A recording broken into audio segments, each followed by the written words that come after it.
My name is Mukhtar Ahmed. Start. My name is Mukhtar Ahmed.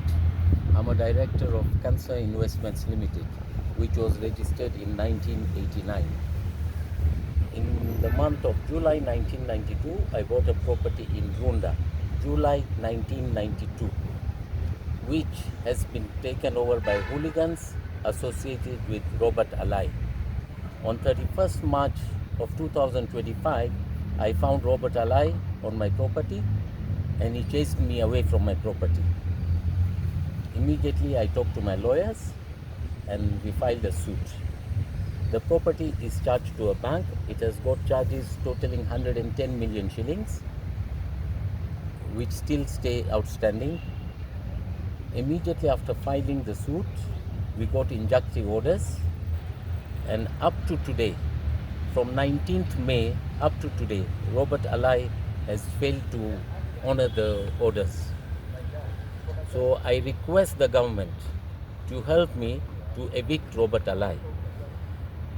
I bought this property with my heart sweat and I've been owning it for the last 33 years. And one morning I find out some hooligans with Robert Alai are occupying it. So it is my humble request to the government. I have reported the matter to the police. It's my humble request to the government that they help me to evict Robert Alai from my property. What are the police saying concerning when you reported the case? The police have promised action, but up to now I've not got any action from them. Well, the question would be, what is the use of reporting an offense?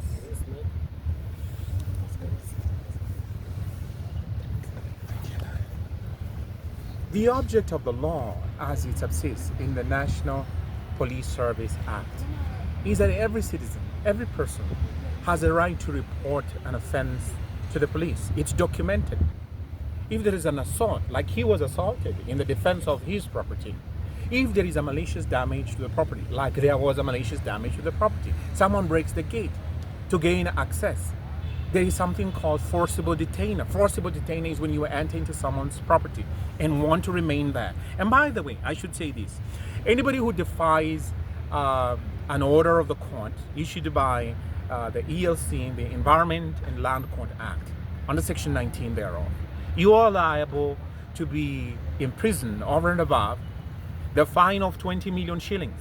We need to see this being flexed, used by the courts so that it can be exemplary to they who are minded to occupy illegally properties of other people. It is time that the law was enforced, and you find that when it comes to politicians, there is one lane of enforcement of the law, and when you come to civilians, especially they who are indigent, they who are economically disadvantaged, the poor in this country, they have another lane for the enforcement of the law as against them. What happens to they who are weak? And if we do not have the equality of the law and the protection of the law espoused in Article 27(1) of the Constitution, what are we looking at? We are staring at the precipice of the breakdown of our society. And yet we have legislation passed day by day that is supposed to be binding on all of us. None of us is about the law, not even the President of this Republic. And they who feel and perceive that they can break the law and get away with it, it is a wake-up call. The Kenyan people no longer we should tolerate this breaking of the law, wanton and open breaking of the law, breach of the law, like we are governed by the rule and the law of the jungle. We are not. We are not. And it's just about time that the law was enforced.